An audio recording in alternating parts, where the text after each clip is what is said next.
చీపురుపల్లి నియోజకవర్గం గరివిల్లో ఈరోజు ఉదయం నుంచి తండోపతండాలుగా జనాలు వచ్చి వాటి ఓట్లని కరెక్ట్గా వినియోగించుకుంటున్నారు. అయితే ఇక్కడ ఈ ప్రాంతంలోని జడ్పీటీసీ గారు మనతో ఈ ఇరు పార్టీలకి ఉండే విషయాన్ని ఒకసారి తెలియజేస్తారు. అందరికీ నమస్కారం.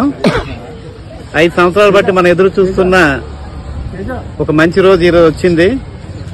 ఎందుకంటే గరుడు ప్రజలందరూ పండగ వాతావరణంలో ఉదయం 6 గంటల నుంచే బారులు తీరి ఓట్లు వేస్తున్నారు.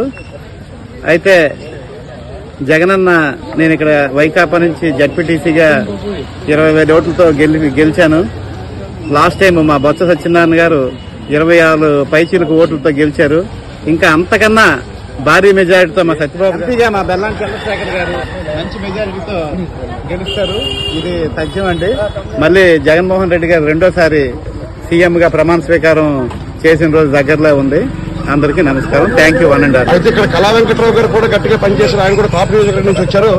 ఇక్కడ మన బొత్స సత్యనారాయణ కాపు నియోజకవర్గం నుంచి వచ్చారు. కాబట్టి ఇద్దరిలో గట్టి పోటీ ఎవరికి ఉంటుందని మీరు అనుకుంటున్నారు? సార్, మాకెవరు పోటీ కాదు. ఇండిపెండెంట్ కూడా మేము గట్టిగా పోటీ చేశాము, గట్టిగా కృషి చేశాము అంటున్నారు. మాకెవరు పోటీ కాదు. మా సత్యబాబు గారి ముందు ఎవరు నిలబడలేరు. Wait and see. ఏమంటే కళా వెంకట్రావు గారు కూడా ఎన్నో సంస్కరణలు చేశారు. మొత్తం విలేజ్ లో అందరికీ మంచి పని చేశారు. ఇక్కడ ఉండే ఆయనకి ఈ కులంతో సంబంధాలు ఉన్నాయని చెప్పి అనుకుంటారు. దాని మీద మీ అభిప్రాయం? అతను చేశారంటే ఎక్కడో శ్రీకాకుళంలో ఎక్కడో చేయొచ్చండి.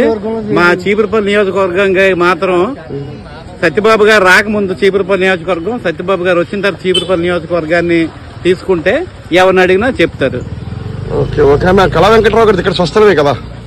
ఎవరన్నారు స్వస్థలం అని? అంటే వాళ్ళు చెప్తున్నారు స్వస్థలం అంటే ఒక ఇల్లు ఏదో వాకిలో ఏదో ఒకటి ఉండాలి.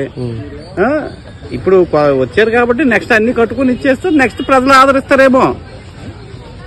అయితే ఈసారి వైసీపీ ఖాయం అంటున్నారు 100%. Okay, thank you.